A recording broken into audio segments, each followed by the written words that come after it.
आज मी तुमच्या सगळ्या प्रश्नाचं उत्तर देण्याचं ठरवलेलं आहे. मी कुठं राहते, हा फ्लॅट एवढा मोठा आहे, याचं रेंट किती, आणि सगळ्यात मोठी गोष्ट म्हणजे नवरा आहे पण माझ्या जवळ नाही आहे. आणि आज मी खरं सांगणार आहे, आम्ही वेगळं का राहतो.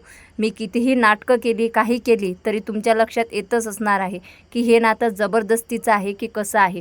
कधी कधी वाटतं की हे नातं मी खांद्यावर ओझे घेऊन तर जगत नाही आहे ना. दररोज आमचं बोलणं होतं पण तरीही आम्ही एकटेच असतो. का हे कोणी सांगत नाही, परंतु मी ते आज सांगणार आहे.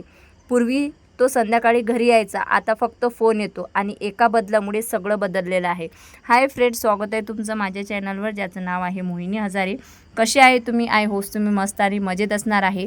तर हा माझा फ्लॅट आहे ना, हा खरंच खूप सुंदर आहे. विशेष म्हणजे याला 2 गॅलरी आहेत आणि 2 गॅलरी घेण्याचंच माझं हे मोटिव्ह होतं की तुम्ही हे जी गॅलरी बघताय ना, तर ह्या गॅलरीत ना सगळा माझे प्रोडक्ट्स असतात. म्हणजे जे प्रोडक्ट्स मला आलेले आहेत, जाणारे आहेत, ते सर्व जे आहेत ना ते मी इथंच ठेवते. रिटर्नचे पण इथंच ठेवते आणि म्हणून मी यालाच असं डेकोरेशन केलेलं आहे.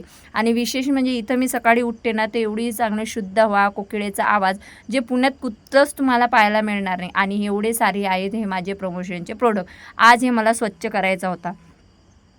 पैसा आहे पण सुख नाही आणि माझं खरं आयुष्य. आज पूर्ण घर साफ केलं पण मन अजूनही अस्ताव्यस्त आहे माझं. माझ्या आयुष्यात सगळं आहे पण सुखच नाही आहे. कसं तुम्हाला सांगू मला तेच कळत नाही. आणि मी स्वतःला एवढी गुंतून ठेवते ना, खूप गुंतून ठेवते.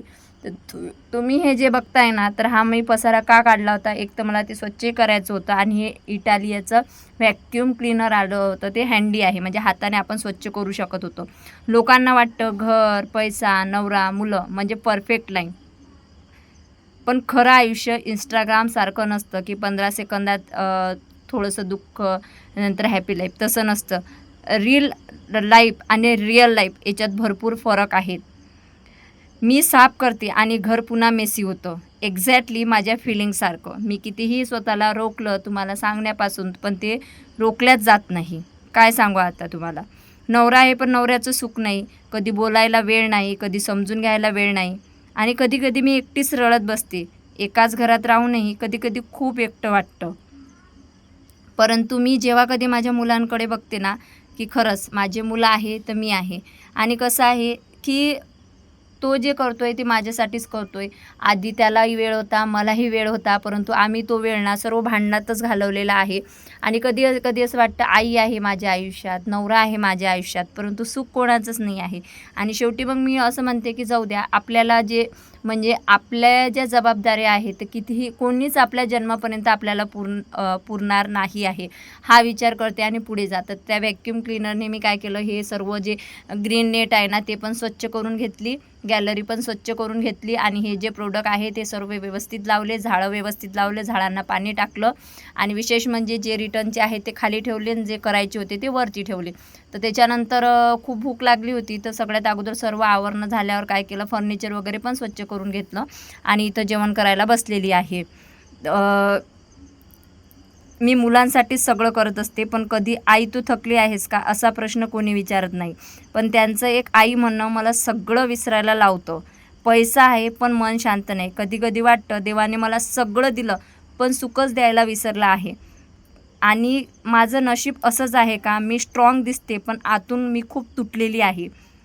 पण एक गोष्ट समजली, सुख बाहेर कुठे नाही, ते आपल्यालाच तयार करावं लागतं. हो, माझ्या आयुष्यात सगळं परफेक्ट नाही, पण मी हारसुद्धा मानणार नाही. कारण मी आई आहे आणि आई कधीच हार मानत नसते. बाहेरून स्ट्रॉंग आणि आतून स्टोरी माझी वेगळीच आहे.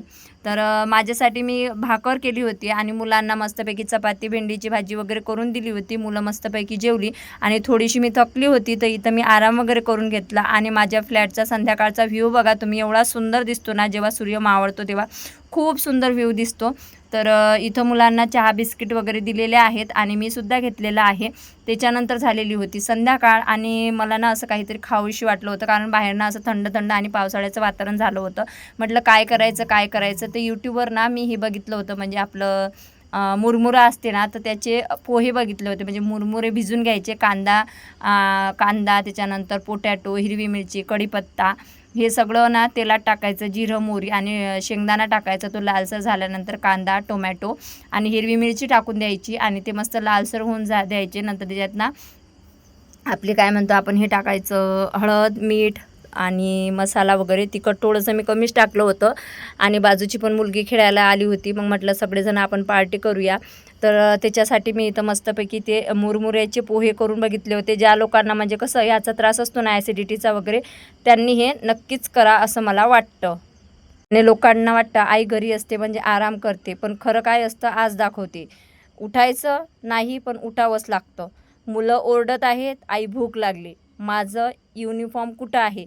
मी आहे की Google सर्च करायला. म्हणजे काय करावं ना मला तेच कळत नाही. एक मुलगा रडतो तर दुसरं काहीतरी तोडतं. म्हणजे एवढं भांडणं असताना एकाला खायला दिलं की दुसऱ्याचा सांभाळ. माझं स्वतःचं ब्रेकफास्ट तर ड्रीमच आहे. होतच नाही, काहीच वेळेवर होत नाही. घर घर साफ करणे, घर साफ केल्यानंतर 2 मिनिटांनी पुन्हा तोच पसारा. मी साफ करते आणि माझी मुलं रिस्टार्ट करतात. मी कंटेंट शूट करणार, मुलं मध्ये येतात. आई मला पण व्हिडिओमध्ये घे. डायरेक्टर मी आहे, पण कंट्रोल मुलाकडे आहे. आता तुम्हाला काय सांगू मला तेच काय कळत नाही. बसलेली, थकलेली, थोडा आराम करावा म्हणते, तर मुलं पुन्हा डिस्टर्ब. म्हणजे त्यांचं रिसेट हा शब्द डिक्शनरीमध्येच चांगला वाटतो. मुलांमध्ये तो अजिबात चांगला वाटत नाही. होमवर्क, किचन, फोन सगळं एकत्र. आई मुलं हेच विचारतात की ही आपली आई नाही आहे, आई आहे कॅम्प्युटर नाही. ती मल्टीटास्किंग नाही करू शकत. आई सुपर कॅम्प्युटर नाही आहे, ना सुपरमॅन आहे. परंतु कधी-कधी खूप थकते, खूप रडावंसं वाटते. मुलं येऊन हक देतात, आई तू बेस्ट आहे आणि सगळा थकवा निघून जातो. आईचं लाईफ सोपं नाही, पण सगळ्यात सुंदर आहे स्माईल. Respect every mom. आई दिसते स्ट्रॉंग, पण तिची स्टोरी खूप डीप असते. त्याच्यामुळे प्रत्येक आईची ना कदर करा. आणि त्यातल्या त्यात जेव्हा एखादी स्त्री अशी एकटी राहते ना, तिची लाईफ तर म्हणजे खूप क्रिटिकल असते. आता तुम्हाला काय सांगू, मला तेच कळत नाही. आणि रिअली जेव्हा नवरा घरी असतो ना, तेव्हा सर्व काही करावंसं वाटते. आणि रोज रात्री मुलं मला एकच प्रश्न करतात, आई पप्पा कधी येणार आहे, पप्पा कधी येणार आहे.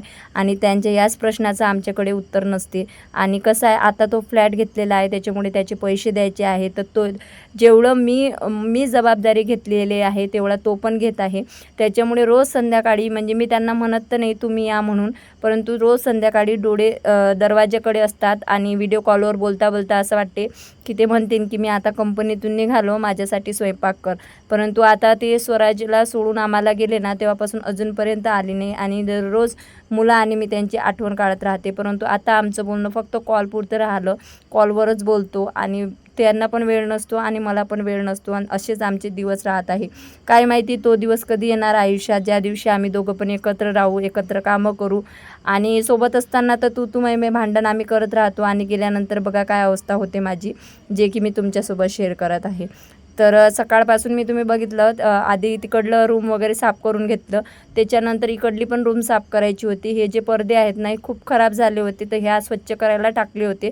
संध्याकाळी ते वॉश करून घेतले, तर आता इथं टाकून म्हणजे लावून घेतलेले आहेत. आणि पडदे वगैरे लावल्यानंतर तिकडली पण रूम स्वच्छ वगैरे करून घेतली. कारण कसं आहे, हे प्रमोशन करण्याचा एक मोठा फायदा मला असा हा आहे की म्हणजे घर वेळोवेळी स्वच्छ होऊन जाते. म्हणजे बाथरूम म्हणा, टॉयलेट म्हणा, किचन म्हणा, त्याच्यानंतर हे असे प्रोडक्ट येतात तर बाकीचं पण स्वच्छ होऊन जाते. खरंच मीडिया खरंच खूप छान आहे, फक्त आपल्याला त्याचा योग्य वापर करता आला पाहिजे. काही लोकांना माझ्या शॉर्ट्सपासून मला माहिती आहे इथं प्रॉब्लेम होणार आहे, परंतु इतकी गरमी आहे आणि वारंवार कंटिन्यू मला ड्रेसेस चेंज करावे लागतात. त्याच्यामुळे मी असे शॉर्ट्स कपडे घालते आणि खूप खूप स्ट्रगलनंतर ही लाईफ जगायला मिळत आहे. त्याच्यामुळे प्लीज मला कपड्याविषयी कोणीही सल्ला देऊ नका, मला माझ्या मर्यादा सांगू नका. कारण माझे कपडे छोटे नाही तर तुमचे विचार छोटे आहेत. त्याच्यामुळं बघा तुम्हाला काय वाटते ते, मी पुढं तर काही सांगणार नाही आहे. त्याच्यानंतर मी तिकडलं आवरून घेतलं, कर्टन वगैरे लावून दिलेले आहेत, किचनचे पण कर्टन लावून दिलेले आहेत. आणि आता आम्हाला झोपायचं होतं. जेवण वगैरे तर झालेलंच होतं, तो शूट घेतला नाही कारण तेव्हा तिच्या पप्पाचा कॉल चालू होता. तर असा गेला आजचा आमचा दिवस. बाकी तुमचा कसा गेला ते कॉमेंट बॉक्समध्ये सांगा. हे आज पडदे लावलेले आहेत आणि खूप छान घर क्लिनिंग केलेलं आहे. बाकी तुम्हाला आवडल्यास नक्कीच लाईक, कमेंट, शेअर, सबस्क्राईब करा. अजून काही तुमचे प्रश्न असेल तर नक्कीच विचारा.